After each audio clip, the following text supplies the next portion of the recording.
Good evening. I'd like to call this Board of Public Works of July 1st to order. We'll start off with roll call. Clerk? Alderman Marshall. Here. Alderman Grotti. Here. Alderman Rapella. Here. Alderman Nichols. Here. Alderman Eisenach. Here. Alderman Sevenick. Here. Alderman Perkins. Here. Alderman Lewis. Here. All are present. Thank you, Clerk. First item that we have is anyone from the public that would like to speak on matters that are on the agenda. You have 5 minutes. There were 2 people, but they left that wanted to, so we'll move on. And with that, I will entertain a motion for the approval of the minutes of our last meeting. Is there a motion? Alderman Rapella. Thank you very much, Alderman Sevenick. I'll make a motion to approve the Special Board of Public Work minutes on 6/17/24. Is there a second? Second. Second by Alderman Perkins. Alderman Rapella, could you pull your mic closer to you when you speak? I'm not sure. There you go. Thank you. All right, motion's been made and seconded. Are there any additions or corrections? Seeing none, all those in favor say aye. Aye. Opposed? Those are approved. Moving on to discussion and action. Oh, no. Yes, discussion and action items.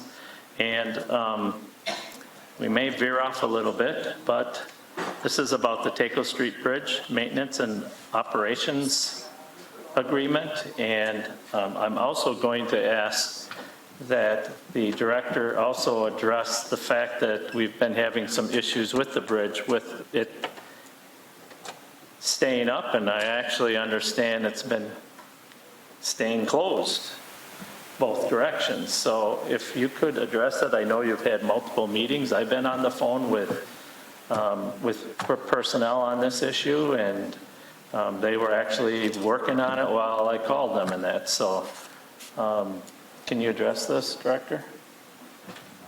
Along with, oh, no, what is it, Department 2 or what? Because there's actually 3 lights that are yellow on here that were never yellow before, which means their batteries are out. So Ted, you want to push your button because you're a yellow here. See, he's out. So reset yours if you can, Ted. And then, I think I've got it now. I'm Becky. Wait, and Rosita, you too. You need to reset yours. Not you, Becky. Okay, go ahead, Director. Okay. Thank you, Chair. So I'm going to start with the item that we have on the agenda, just to get that out of the way, and then I'll speak to the bridge, the Racine Bridge. So the agreement that is in front of you, we have executed this every year with the DOT. This is for sharing of services, since the Taco Bridge is operated remotely from the Racine Street Bridge. So our staff, we hire bridge tenders, and the DOT reimburses us, if you will, 50% of any fringe benefits, wages, what have you, because of that dual operation purpose that occurs. So it actually does save us a significant amount of money to be a part of that. And the bridge maintenance group that we work with the DOT has been fantastic in helping us troubleshoot a lot of the things that have been going on lately. The one addition to this agreement that we added was in number 6. It's on page 2 of the agreement, basically outlining that this maintenance agreement is separate and independent of the construction of the Racine Street Bridge. We asked them to include that language, and they were accepting of that. So just stating that regardless of this agreement, the city does not assert, comment, or declare anything regarding the ownership of the Racine Street Bridge or status of the bridge project. So just to clarify that they're independent of each other.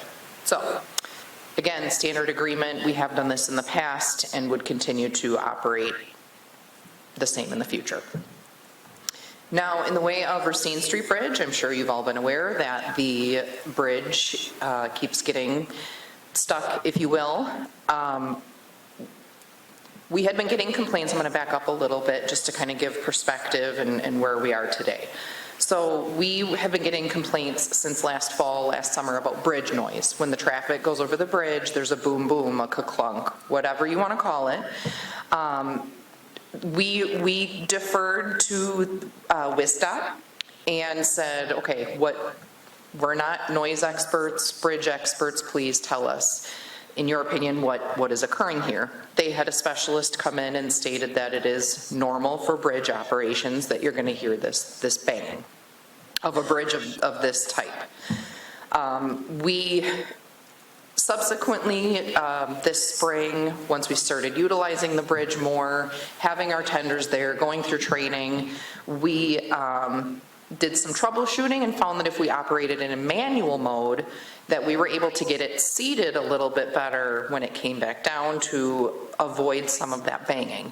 So when you notice that that noise isn't occurring, it's typically because we've seated it in manual mode, which would be, running the pulleys, systems, whatever, to get it to seat. Ideally, we run it in a pre-program automatic mode. That's the easiest, most cut and dry way that we can run this without having to troubleshoot through things and have that human error aspect of it. So we've been running in program mode. What we've noticed is a couple of weeks ago, the bridge was stuck in the up position on a Saturday because we're seeing more boat traffic, of course, more functioning on the weekends. It was stuck in the upright, and our staff has all been trained to do a manual mode. However, they were struggling to switch it from a pre-program mode to the manual mode. They didn't know how to switch it over. And also, we wanted to ensure that before it was closed, because this was the first time we'd experienced it, are there mechanical issues going on before we reseat this bridge that we're going to run into? Is there something that caused it to stay up? And if we close it, are we going to break something?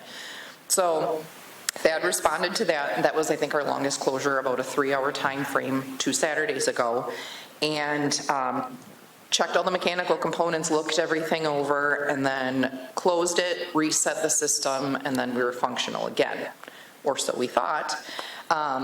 So now it's been getting stuck. It's apparently more and more.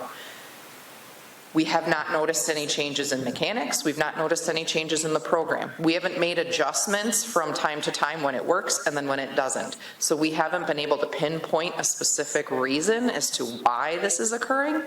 So what we have been starting to do is reach out to some experts to get them in, have them look at this and help us troubleshoot. As far as I understand, the DOT maintenance group, the ones that we are looking to enter this agreement with, are actually coming this week to tomorrow is the intention, to help us and see what they can see with this. So that's kind of where we're at right now. I know it's very inconvenient. We do have a procedure written up for our bridge tender staff to contact the PD, contact our maintenance staff that can address these issues. We do have our Deputy Director of Municipal Operations that has taken it upon himself to try and figure out how lift bridges work and operate, and has been in every day for the last 2 weeks. He has the most knowledge on this at this time, but I did not want to make him come in another evening because he has been responding a lot.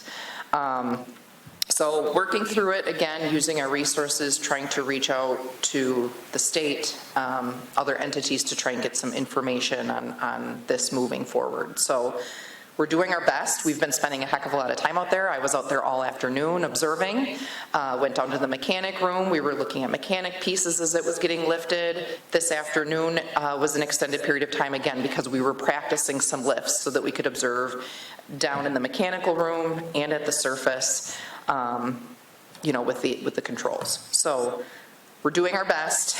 We apologize for the inconveniences. I know it's been an inconvenience, but we're learning how to operate this bridge day by day here. So hopefully sooner than later we can come to a solution and figure out what's going on. So But the one fix has been we reset the whole system, but the concern of resetting the whole system is that shutdown, or is everything going to start back up appropriately? What does that do to mechanical components? So only our mechanical staff and our Deputy Director of Municipal Operations are doing that just to protect the integrity of the bridge. So that is why response time when these things come up maybe is a little bit more, because we only have select staff that we feel comfortable, doing that with. Okay, so a lot of it is potentially software. Possibly. The issue is we don't adjust anything manual, and sometimes it works and sometimes it doesn't. And the program has not changed. The mechanics have not changed, as far as we know. So until we get some specialists observing in more detail, right now we're observing, troubleshooting, working through it, and doing what we can to get it functional. The resident that spoke earlier, his wife was concerned about the emergency situations, getting in contact with the police immediately. Is there a process that you're going through, the police, Gold Cross, fire department, so that they're not coming this way, being stuck in traffic and then not be able to respond? Yes, and when this is occurring, our bridge tenders have a step-by-step procedure written out. I observed it this afternoon. Okay. As to who they contact. They have a list, a flow chart, if you will, of That who they will need to call. reassure a lot of people out there, because that's Certainly. maybe the biggest concern. Unfortunately, it seems like this has been happening during key flow.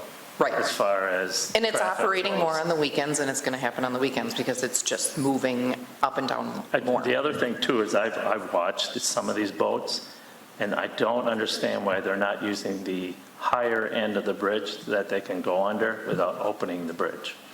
Correct. There is a high span area that they could go through. I think the issue right now is that the gates are open and the flow is There's a lot of flow significant, going, so and it's that's difficult. why they're to- afraid to do that. It's Okay, difficult and navigating That was a through. good point. Yep. I mean, there's the answer why they're not doing that. I'm, And we've been having a lot of rain and all the gates are open, and that's Yes. making it more difficult to go into that, well, depending on what direction you're going, in that higher location. Mm-hmm. Okay. And as far as I know, the marina has been made aware that there's this additional avenue. Megan our director of parks, has worked very closely with the marina on making sure that they're informed and, that these options exist Okay. for them.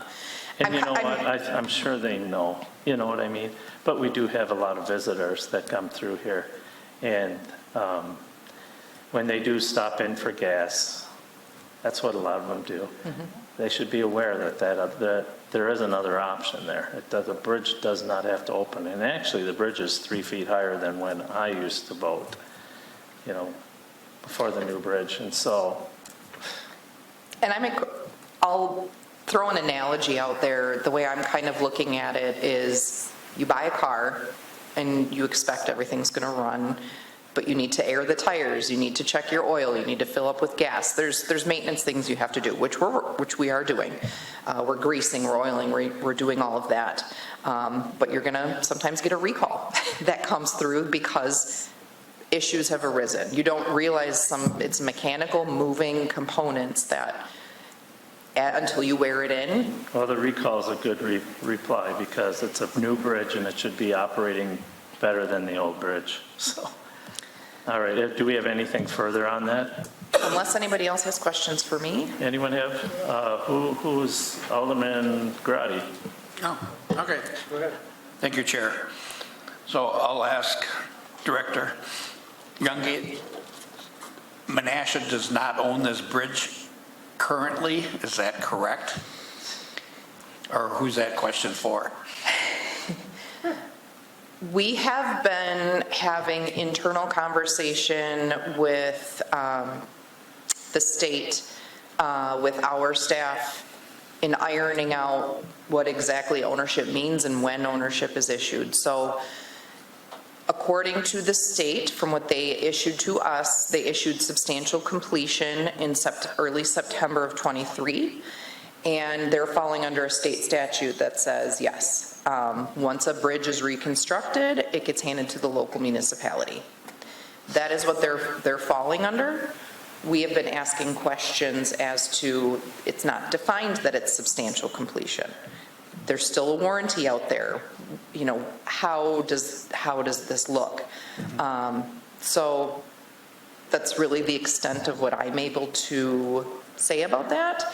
But we are having a lot of internal discussions. Yeah, well, Regarding. I don't feel with this past problems that if they can't fix something else, if we're going to get a bill for $100,000 right away. I don't know if the city attorney has looked into any of this, or are we in somebody else's, poor hands or whatever. And respectfully, I don't think the ownership of the bridge is on the agenda here today. I think we're getting a little bit of outside of the item. I know, okay, I'm sorry. Okay, but yeah.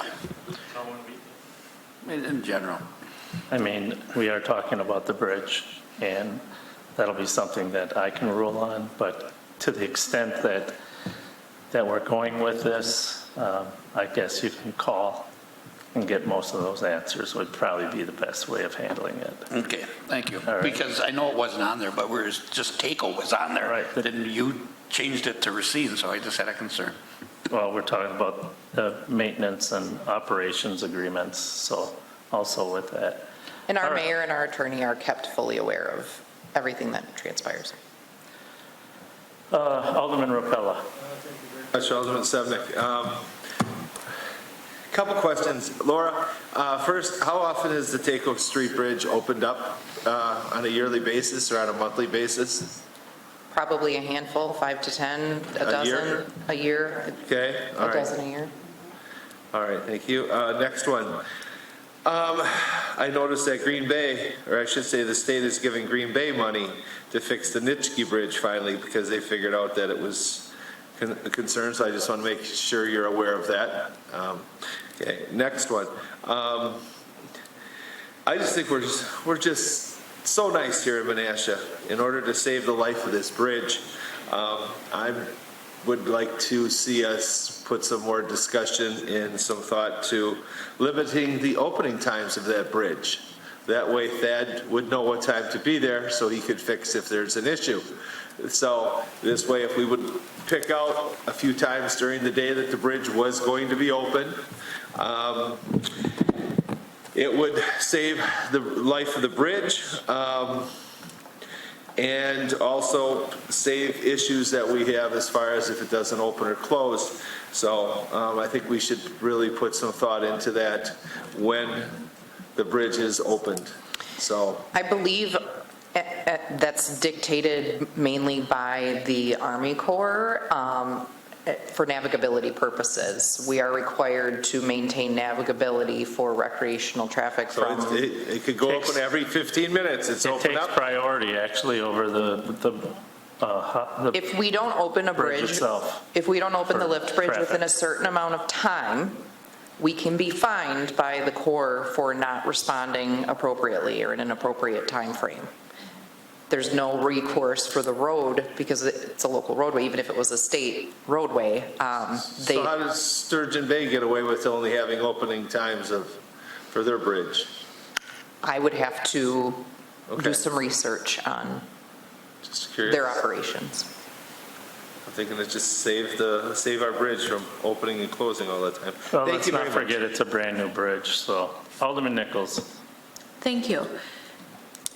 Because the TACO Street Bridge is controlled from the Racine Street Bridge Right. tower, is there any problem with the TACO Street Bridge opening and closing, or are they on separate systems entirely? They're pretty well separate systems. So the operation goes through a fiber line that talks to the TACO bridge for that operation. So it's going to be a separate program, a separate, mechanics that operate it. So it's pretty well independent. All right, thank You you. actually have two, if you're ever in there, there's two separate camera systems. So there's a series of screens for the Racine Street Bridge and a series for the TACO Bridge. So they're very well separate. Okay, thank you. Okay, so let's have a motion here so that we can move on from this issue, and that I would suggest that we place the TACO Street and Racine Street Bridge operations updates on the agenda for our next meeting. Do you have something, Alderman Nichols? I was going to make a All motion right, for that. Alderman Nichols. Thank you. I'll make the motion. Move to recommend to Common Council the routine bridge maintenance and operation agreement for the Taco Street Bridge with the Wisconsin Department of Transportation for fiscal year 2025. Is there a second? Motion's been made by Alderman Nichols, second by Alderman Rapella. Any further discussion? Seeing none, we'll take a roll call.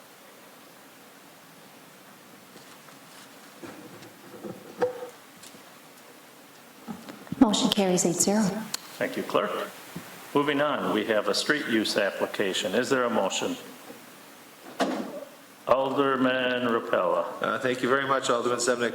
I'll make a motion to approve the Taco Street, or the street use application for the Twisted Pistons Scholarship Cruise-In on Thursday, August 15th, 2024, from 12 p.m. to 10 p.m. This is sponsored by the Twisted Pistons Incorporated. Is there a second? Second. Motion's been made and seconded by Alderman Ted Grady. Alderman Marshall. Thank you, Chair. I will be abstaining on this because I am actually on the committee for this meeting. And I want to say on a side note, this Twisted Pistons show. That's all you can say, because when you I can't? abstain, Okay. you can't speak on it. But we appreciate your service and your involvement for more than a decade. I also will not be voting on this. I do business with the Twisted Piston. So anything further? Then we'll have a motion or a roll call.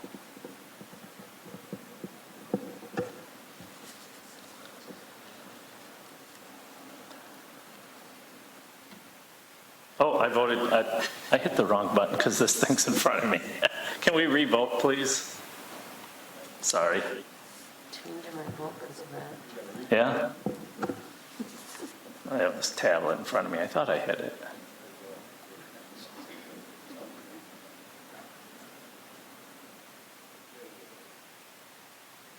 Any day, Randy. I'm waiting. It's not me.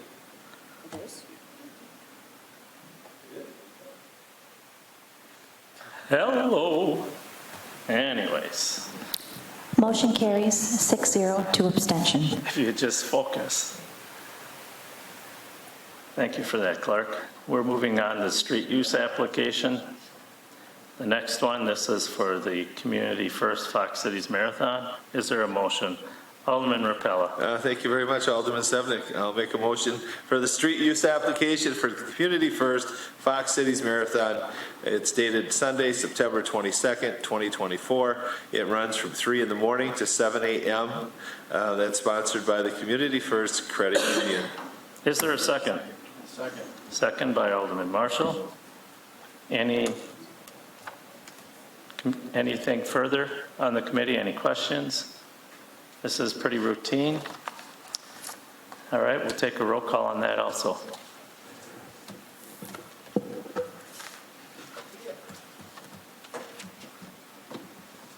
Motion carries 8-0. Thank you, Clerk. Seeing we have no further business, I would entertain a motion to adjourn. Motion by Alderman Perkins. Is there a second? Second by Alderman Lewis.